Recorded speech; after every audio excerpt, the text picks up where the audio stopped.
신년기도의 둘째 날 귀한 예배의 자리에 오신 영락의 모든 성도님들을 주님의 이름으로 환영하고 축복합니다.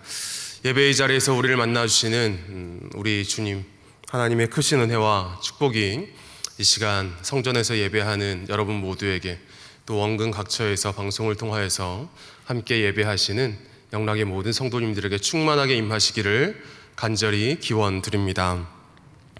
고린도 교회는 여러 가지 문제로 어려움을 겪는 그런 교회였습니다.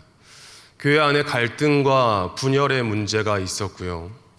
세상에서도 잊지 않을 법한 음행의 문제가 있었습니다. 또 성도로서, 교인으로서 결혼은 어떻게 해야 하는 것인지, 그리고 이제 음식을 먹는 문제는 어떻게 해야 하는 것인지, 또 이제 성령님이 주시는 은사를 교회 공동체 안에서 어떻게 사용하는 것인지에 대해서 잘 알지 못함으로 인하여서 일어나게 되는 많은 문제들이 교회 안에 있었던 것이지요. 그리고 이런 문제들만이 아니라 이 고린도 성도들에게는 굉장히 심각한 문제가 또 하나 있었습니다. 고린도전서 15장 2절 말씀을 한번 눈으로 보시기 바랍니다. 화면으로 한번 보시기 바랍니다. 너희가 만일 내가 전한 그 말을 굳게 지키고 헛되이 믿지 아니하였으면 그로 말미암아 구원을 받으리라. 아멘. 사도 바울은 이 교회 안에 있었던 문제가 얼마나 심각한 문제인지, 이 문제로 인하여서 고린도 교회 성도들이 갖고 있는 그 믿음이 헛된 믿음이 될 수도 있다, 이렇게 말씀을 하고 있습니다. 여러분, 그 문제가 무엇일까요? 화면을 보시면서요, 우리 15장 12절 말씀을 우리 한 목소리로 함께 읽어보도록 하겠습니다.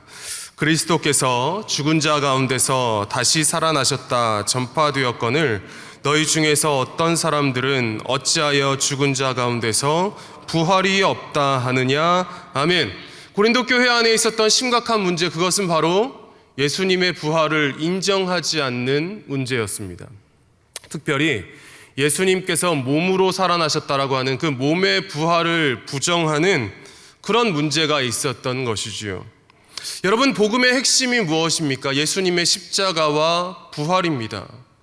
이렇게 복음의 가장 근본이 되는 핵심, 기본이 되는 부활을 부인하는 이 심각한 문제를 해결하기 위하여서 사도 바울은 고린도전서 15장에서 부활에 관한 긴 이야기를 시작하는 것이지요. 그러면서 가장 먼저는 예수님의 부활이 진짜로 있었던 역사적인 사실이다, 진짜로 있었던 일이다, 이 이야기를 시작하는 것입니다. 여러분, 부활 사건이 진짜로 있었다는 것을 이야기하려면 무엇이 있어야 하나요? 그 부활을 진짜로 경험했던 부활의 증인들이 있어야 합니다. 그래서 바울은 먼저 예수님의 부활을 진짜로 경험했던, 실제로 경험했던 부활의 증인들 이야기를 시작하는데요. 우리 함께 5절에서 8절까지 말씀도 한 목소리로 함께 읽어보도록 하겠습니다. 게바에게 보이시고 후에 12 제자에게와 그 후에 500여 형제에게 일시에 보이셨나니 그 중에 지금까지 대다수는 살아있고 어떤 사람은 잠들었으며 그 후에 야고보에게 보이셨으며 그 후에 모든 사도에게와 맨 나중에 만삭되지 못하여 난 자 같은 내게도 보이셨느니라. 아멘. 십자가에 죽으시고 사흘 만에 부활하신 그 예수님께서 게바, 베드로를 비롯하여서 수많은 사람들에게 나타나셨다, 보이셨다. 그들 중에 많은 사람들이 지금까지 살아있다, 바울이 이 이야기를 하는 것이지요. 그런데 여러분, 지금 우리가 5절에서 8절까지 말씀을 쭉 읽었는데요, 여러분들은 이 8절까지 말씀을 쭉 읽어 나가실 때에 아무런 거부감이 없으셨지요. 7절에서 8절로 넘어가실 때에 마음의 어떠한 불편함도 없으셨을 것입니다. 그런데요, 이 당시에 이 고린도전서를 읽는 사람들 중에는 7절에서 8절로 넘어가면서 8절의 말씀을 읽으면서 마음에 좀 이상한 부담감을 느끼는 사람들이 있었습니다. 고린도 교회 안에는요, 바울을 좋아하지 않는 바울의 대적자들, 바울을 적대하는 사람들이 있었는데요, 이 바울의 대적자들은 아마도 이 8절의 말씀을 읽으면서 이렇게 생각을 했을 것입니다. 아니, 바울을 여기 부활의 증인 명단에 넣으면은 안 되지. 7절까지 사람들은 부활하신 예수님을 직접 눈으로 본 사람들이잖아. 부활하신 예수님께서 진짜로 이 땅에 계실 때에 눈으로 본, 대면하여서 본 사람들이잖아. 바울은 하지만 아니잖아. 바울은 환상 중에 봤다면서, 바울이 예수님을 봤던 그 다메섹 도상에서 바울과 함께 있던 다른 사람들은 아무도 보지 못했는데 환상으로 예수님을 봤다라고 주장하는 그 바울을 부활의 증인 명단에 넣으면 안 되지. 바울은 그 부활의 증인의 자격이 없지. 이렇게 말하는 이들이 있었을 것입니다. 그래서요, 이런 이 대적자들의 공격을 의식한 바울이 부활에 관한 얘기를 잠깐 멈추고 자기 자신에 대한 이야기를 잠깐 하는 것이에요. 어찌 보면은 자기를 변호하는 그런 이야기를 하는 것이지요. 그래서 어떤 이 성경학자들은 9절부터 이 10절까지의 말씀을 사족, 이 뱀을 그리다가 다리를 그려 넣는 이 부활의 논의를 하는 데에는 좀 이 내용상에는 좀 불필요한 내용이다라고 말하는 그런 성경학자들도 있습니다. 그런데 이 사족과 같은 이 말씀을 통하여서 사도 바울이 우리에게 굉장히 중요한 고백을 하는 것이지요. 어떤 중요한 고백입니까? 부활하신 예수님이 나를 만나주셨고 그 부활하신 예수님으로 인하여서, 그 은혜로 인하여서 나는 완전히 변화가 되었다. 이 이야기를 하고 있는 것입니다. 여러분, 우리 다시 한번 오늘 본문인 9절 말씀 한 목소리로 읽어보도록 하겠습니다. 나는 사도 중에 가장 작은 자라 하나님의 교회를 박해하였으므로 사도라 칭함받기를 감당하지 못할 자니라. 아멘. 여러분, 9절에서 말씀하는 사도 바울의 과거의 모습은 어떠한 모습입니까? 하나님의 교회를 핍박하던, 박해하던 사람이었습니다. 예수 그리스도를 대적하던 대적자였다라는 것입니다. 그런데 그런 자리에 있던 사도 바울을, 교회를 박해하던 자리에 있던 사도 바울을 하나님이 은혜 내려주셔서 10절로 옮겨가신다라는 것이지요. 우리 10절 말씀도 함께 읽어보도록 하겠습니다.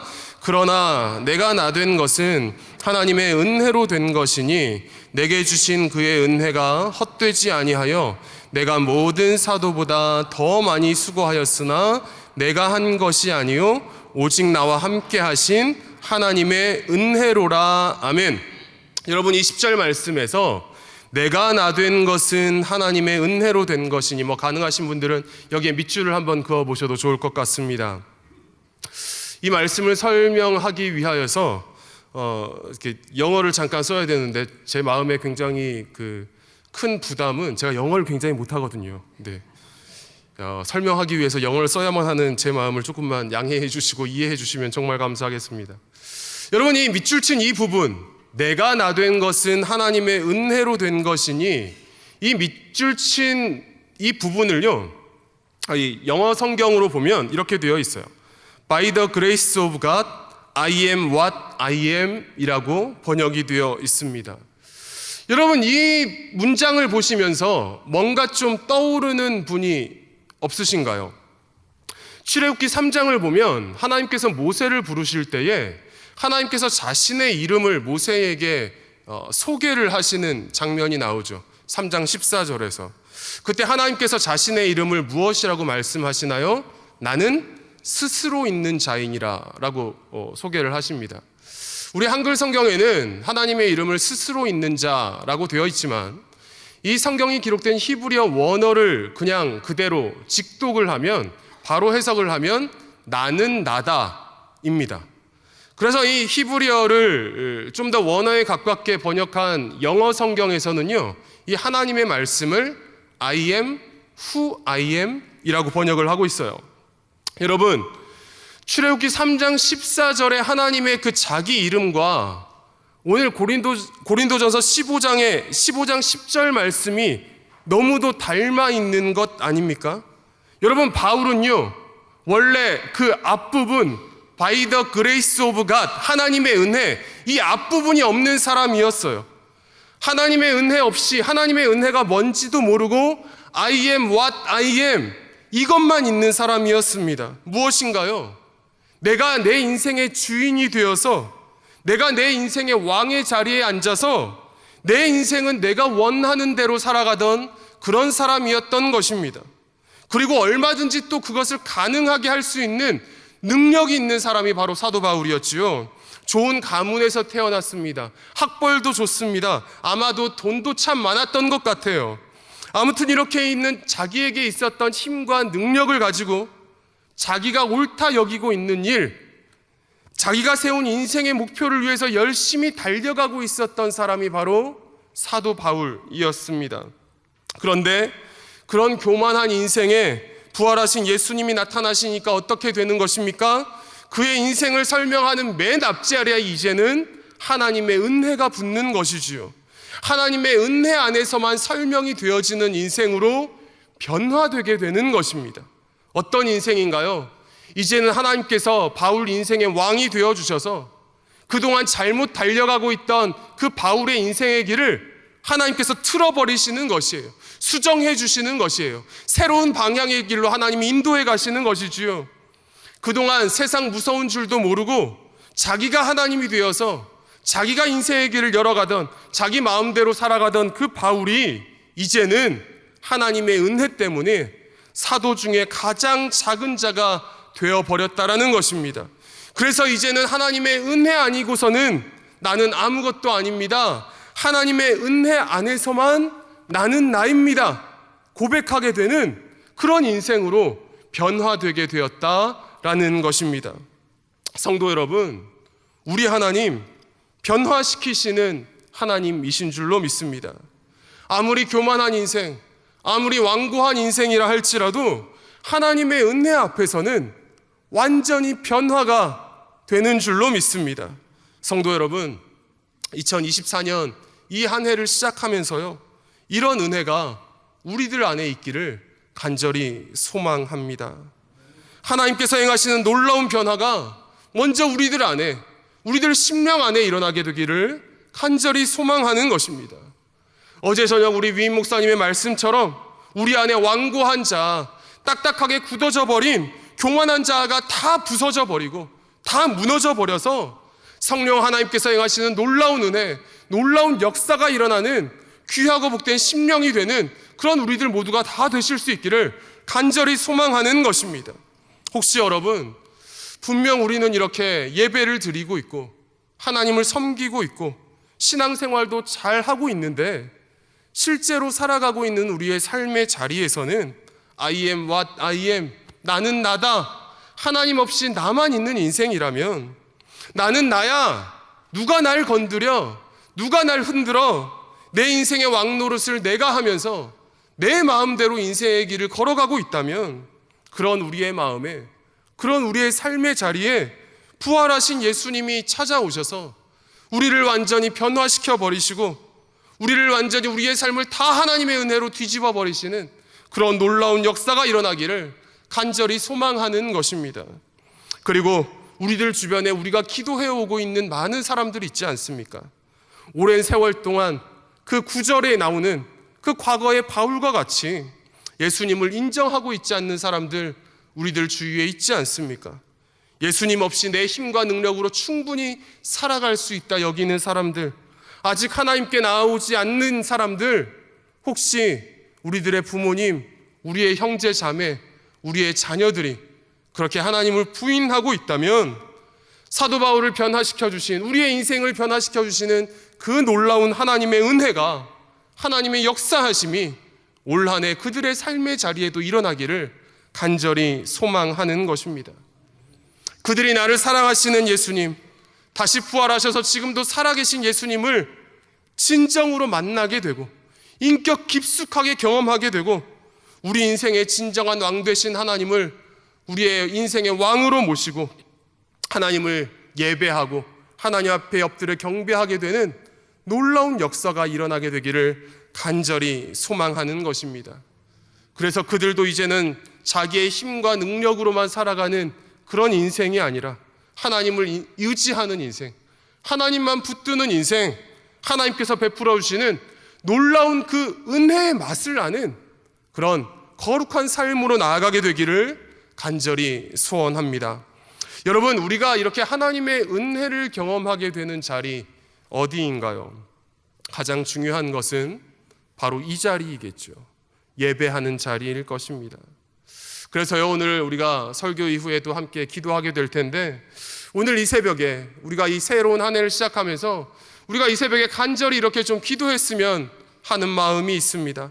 하나님, 2024년 이 한 해 영락교회에서 드려지는 예배의 자리마다 성령 하나님의 말로 다 할 수 없는 은혜, 성령 하나님의 놀라운 인재하심이 가득하게 하여 주시옵소서. 하나님의 큰 은혜를 예배의 자리마다 경험하게 하여 주시옵소서. 말씀의 은혜, 예배함의 감격과 감동을 영락의 성도들 위해 부어 주시옵소서. 그래서 우리의 가정이 하나님의 은혜 가득한 믿음의 가정, 은혜의 가정 되게 하여 주시옵소서. 하나님을 떠나 있는 사람들이 하나님께로 돌아오게 되는 놀라운 역사가 일어나게 하여 주시옵소서.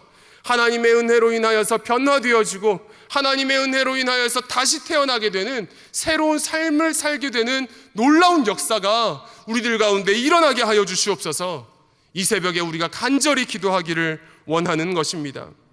그리고요, 성도 여러분, 하나님의 은혜가 행하시는 놀라운 역사는 이것으로 끝나는 것이 아닙니다. 여기서 끝이 아니에요. 두 번째가 있습니다. 그것은 바로 우리를 섬김의 자리, 헌신의 자리로 인도해 가신다라는 것입니다.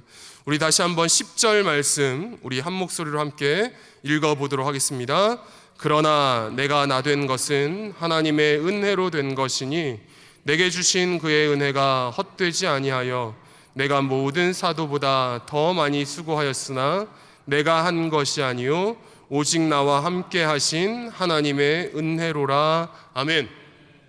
바울이 하나님의 은혜를 경험한 다음에 그것으로 끝나버리는 것이 아니지요. 바울은 이제 내게 은혜 내려주신, 나를 변화시켜주신 그 하나님을 위하여서 하나님을 위해 살아가는 자리, 섬김의 자리, 헌신의 자리로 나아간다, 수고하는 자리로 나아간다 고백하고 있는 것입니다. 그런데 여러분, 이렇게 수고할 때 우리가 조심해야 할 것이 하나 있는 것 같습니다. 그런 섬김과 수고가 바로 나의 의나 나의 자랑이 되어서는 안 된다라는 것입니다. 여러분, 고린도전서의 말씀을 쭉 읽어보면은요, 아까 설교 초반에 말씀드린 것처럼 고린도 교회 안에 있었던 여러 가지 문제들에 대한 그 문제들을 해결하는 방법에 대해서 쓰고 있는 편지입니다. 요즘 말로 하면은 문제에 대한 해답지, 문제 해결 솔루션 같은 편지가 바로 이 고린도전서이지요. 그런데 이 바울이 교회 안에 있는 문제들을 해결하는 방법들을 얘기하면서 그냥 추상적으로 대충 너희들 사랑하며 살아라, 섬기면서 살아라, 다른 사람을 배려하면서 살아라, 이렇게 얘기하는 것에서 끝나는 것이 아니라 굉장히 자세하게, 굉장히 구체적으로 기록을 하는 것을 볼 수가 있어요. 예를 들어서 이 고린도전서 8장에서 우상 제물을 먹는 문제에 대해서는 이렇게 얘기를 합니다. 시장에서 파는 음식들에 대해서는 너희가 의심하지 말고 사서 먹어라. 그리고 누군가 너희를 초대하는 식사 자리에 초대하는 사람들이 있으면 초대하는 그 사람을 위해서 의심하지 말고 차려진 음식을 먹어라. 그런데 그 초대받은 그 자리에 누군가 그 차려놓은 음식을 보면서 이거 우상 제물에 드려졌던, 우상 제사에 드려졌던 그 고기 아니에요? 이렇게 지적하는 사람이 있으면 그 지적하는 사람을 생각해서 그 음식을 먹지 말아라. 이렇게 굉장히 실제적이고 구체적이고 이 다양한 케이스, 다양한 사례를 들어서 설명을 하고 있는 것을 보게 됩니다.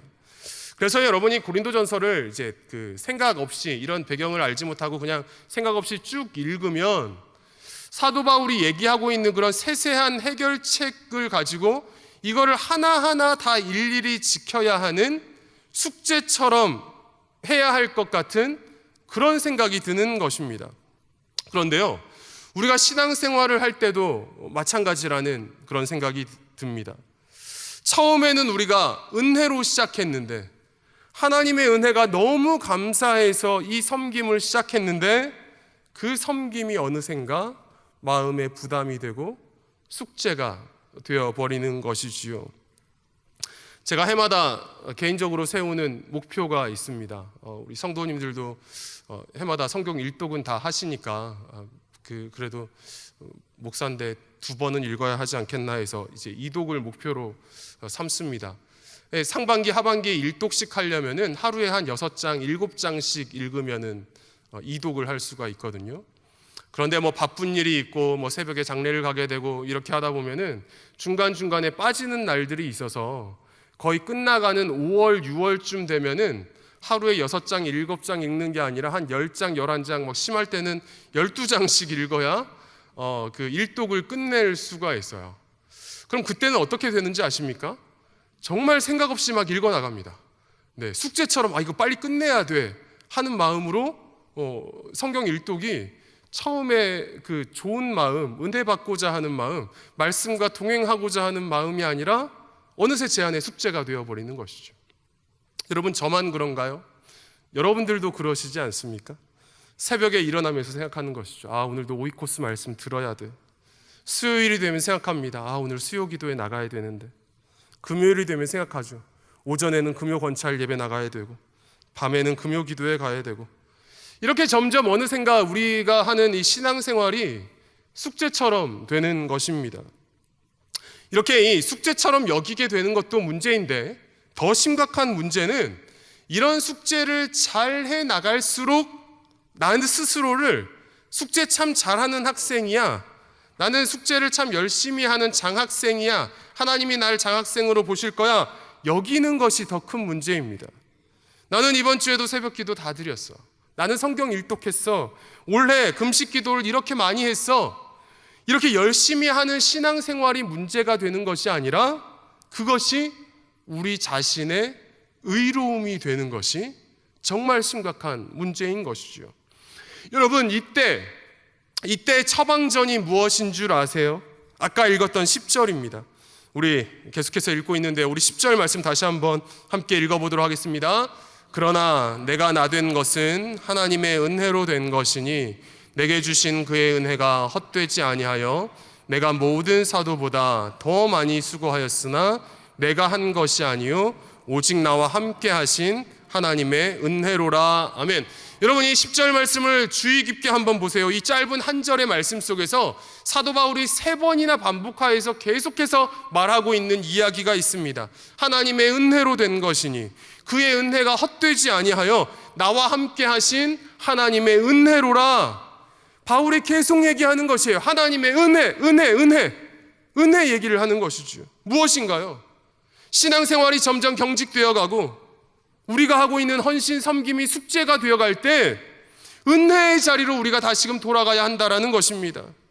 깊은 은혜 속에 완전히 잠기는 그 자리, 또는 그때 그 시간으로 우리가 다시 돌아가야 한다라는 것이에요. 제 인생에도 돌아보면 하나님의 은혜를 깊이 경험하였던 사건이 있었습니다. 제가 지나온 교구의 성도님들께서는 아시는데요, 20대 초반에 가슴에 원인을 알 수 없는 종양이 갑자기 생겨가지고요, 항암 치료를 받고 마지막에는 그 암덩어리를 제거하는 수술까지를 받았습니다.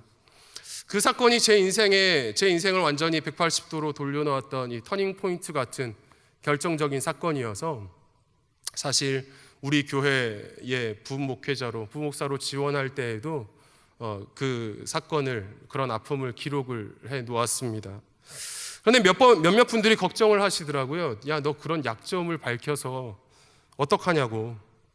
나중에 혹시 합격하고 난 뒤에라도 밝히지, 뭐하러 감점 요인이 될 수도 있는 그런 약점을 미리 얘기하냐, 뭐 이렇게 걱정을 하시더라고요. 그리고 또 이렇게 제가 설교에서 아팠던 얘기를 하면 또 걱정하시는 한 분이 또 계십니다. 저 지방에서 이 오늘 영상을 보고 계실 저희 부모님이신데요. 아이고 형찬아, 넌 또 왜 그 얘기하냐, 성도들이 너를 아팠던 목사로만 기억하면 어떡하냐, 너 나중에 담임도 가야 되고 할 텐데 그렇게 안 좋은 이미지만 주어서 어떡하냐, 이렇게 그 아픈 얘기 이제 좀 그만해라, 이제 걱정을 하시지요. 그런데 그런 걱정이나 염려보다는 제가 믿는 구석이 있어서 사실 당사자인 저는 별로 이제 걱정이 안 되는 것입니다. 우리 교회 지원할 때에는 그런 마음이 있었습니다.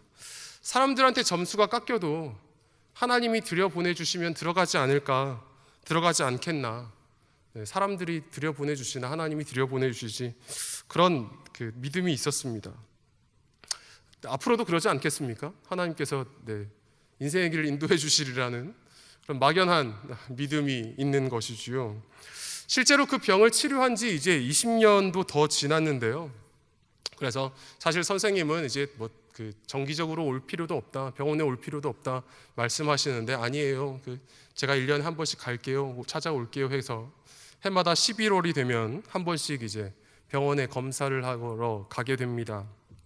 그런데요, 이렇게 1년에 한 번 검사를 하러 가게 될 때 제 나름대로 세운 이제 원칙이 하나 있습니다. 그 병원을 갈 때 아무도 데려가지 않는다라는 것이에요. 실제로 저희 아내도 몇 번이나 같이 가자고, 왜 맨날 혼자 가냐고, 자기도 좀 같이 가자고 이제 얘기를 하는데 한 번도 안 데려가고 그냥 저 혼자만 갑니다. 여러분, 왜 혼자만 가는지 아세요? 제가 1년에 한 번씩 그 병원에 가서 만나야 할 두 분이 있기 때문에 혼자 가는 것입니다. 여러분, 그 병원에서 제가 누구를 만나는지 아십니까? 20년 전에 그 병원에 있던 20년 전에 저를 만나게 되는 것이에요. 병원에 가면 많은 사람들을 보게 되죠. 거의 대부분이 이제 환자분들입니다.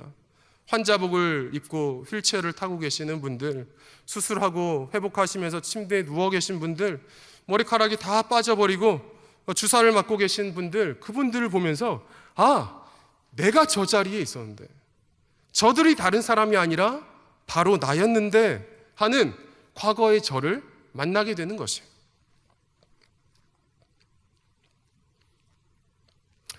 그때가 23살이었습니다. 그때 무엇이 가장 힘들었냐 하면 육체적인 고통이나 아픔보다 희망이 없다라는 것이 저를 가장 답답하게 힘들게 했었던 것 같아요. 이 병이 낫기는 나을 것인지, 언제 이 치료가 끝날지 의사 선생님도 알 수 없고 아무도 알 수 없다라는 그 미래에 대한 막막함이 저를 참 힘들게 했던 것 같습니다. 그러면서 생각하는 것이죠. 나는 예전처럼 다시 건강했던 그때로 돌아갈 수가 있을까? 다시 다른 사람들처럼 일상적인 삶으로 돌아갈 수가 있을까? 사람들처럼 걸어다니고 버스를 타고 사람들이 많이 있는 학교를 가고 식당을 가고 이렇게 일상생활로 돌아갈 수가 있을까? 왜 생겼는지 원인도 알 수 없는 이 암덩어리 때문에 내 인생이 20대 이 초반에서 이렇게 끝나버리는 것이 아닐까? 늘 걱정하고 불안해하고 깊은 우울감에 빠져 있었던 것이 23살의 저였던 것입니다. 사실 그때 저는 모르고 있었는데요, 치료받고 있는 저는 모르고 있었는데 부모님께는 그 이야기를 의사 선생님이 하셨다라고 해요. 지금 가슴에 큰 종양이 있는데 항암 치료를 시작해서 항암제가 들어가서 이 종양을 잘 줄어들게 하면은 참 다행인데, 그동안 자기 마음대로 커오던 이 암덩어리가 자기를 공격하는 주사약을 만나가지고 부작용으로 확 부풀어 버리면, 안 그래도 지금 가슴 가운데 기도를 누르고 있는데 기도를 완전히 막아버려서 그 자리에서 숨을 거둘 수도 있다, 이런 부작용을 설명을 하셨다라는 것이에요. 그러니까 다시 생각을 해보면 심리적으로도 절망감에 빠져 있죠. 육체적으로도 생명의 위기를 겪고 있는 것이에요. 정말로 생애 가장 밑바닥을 걷고 있는 그 시편의 고백처럼 사망의 음침한 골짜기를 지나고 있었던 그 23살의 저를 그 병원을 갈 때에 그 자리에서 저를 만나게 되는 것이에요. 그런데요, 여러분, 그 자리에서 제가 또 한 분을 또 만나게 되는 분이 있어요. 그렇게 희망이 없던 인생, 절망적이고 소망이 없는 인생, 그때 세상을 떠났어도 아무것도 이상하지 않았던 그런 절망적이신 나를 다시 살리신 하나님을 그 자리에서 만나게 되는 것이에요. 나를 고쳐주시고 나를 살려주시고 이제는 제 인생의 방향을 완전히 틀어버리셔서 나를 위해서 살아가는 인생이 아니라 하나님을 위해서 살아가는 그 인생의 길로 인도하시는 그 하나님을 그 자리에서 다시금 만나게 되는 것이에요. 그 하나님의 은혜가 너무 커서요, 어떨 때는 병원복도를 그냥 생각 없이 걸어가다가 눈에서 눈물이 얼마나 많이 날지가 몰라. 나는 지가 몰라요. 병원 한쪽 구석에 앉아가지고 얼마나 펑펑 우는지를 모릅니다. 그러면서 자연스럽게 하나님 앞에서 이런 결단이 나오게 되는 것이에요. 하나님, 저에게 또 보너스 같은 1년이라는 시간을 저에게 또 주셨네요. 제가 헛된 짓 하면서 살지 않겠습니다. 하나님 위해서 제게 주신 또 1년 열심히 제가 하나님의 일을 위해서 열심히 달려가겠습니다. 결단하게 되는 것입니다. 여러분, 무엇인가요? 병원에 가는 그 시간이 제게는 하나님의 크신 은혜를 경험하는 시간이라는 것입니다. 그 시간이 제게는 너무 소중한 시간인 것이에요. 홀로 하나님을 깊이 만나는 시간이라는 것이에요. 그리고 그렇게 하나님의 은혜를 경험하면서 다시 일어설 수 있는 힘을 얻는 것입니다. 아무리 힘든 일이 있고 사람들 때문에 지치고 어렵고 낙심이 되어도 그 깊은 은혜의 자리에서 하나님을 만날 때 다시 일어설 수 있는 힘을 얻게 되는 것입니다. 제 안에서 저를 회복시키시는, 다시 살아나게 하시는 그 회복력이 다시금 살아나면서 다시 사역의 자리, 섬기는 자리, 성도들을 만나는 자리, 생명 살리는 그 자리로 나아가게 되는 그 힘을 다시 얻게 되는 것입니다. 여러분, 혹시 여러분들 중에도 신앙생활을 하고 계시는데도 오래 신앙생활이 계속되고 있고 열심히 기도하고 열심히 예배도 드리고 하는데 하나님의 은혜가 지금 나의 삶에 없다라고 여겨지는 분이 혹시 있지는 않으십니까? 여러분 가운데 지금 깊은 고난의 시간, 문제의 시간이 계속 오래도록 해결되지 않아서 답답한 마음으로 이 시간 예배 드리시는 분이 있지는 않으신가요? 제가 말씀드릴 수 있는 것은 하나님께서는 분명 여러분이 겪고 계시는 그 긴 고난의 시간을 통하여서 말로 다 할 수 없는 하나님의 크신 은혜를 지금 예비하고 계시는 줄로 믿습니다. 고난이 크고 대단한 만큼 그 고난을 다 뒤집어 버릴 만큼 놀라운 은혜를 하나님이 준비하고 계시는 줄로 믿습니다.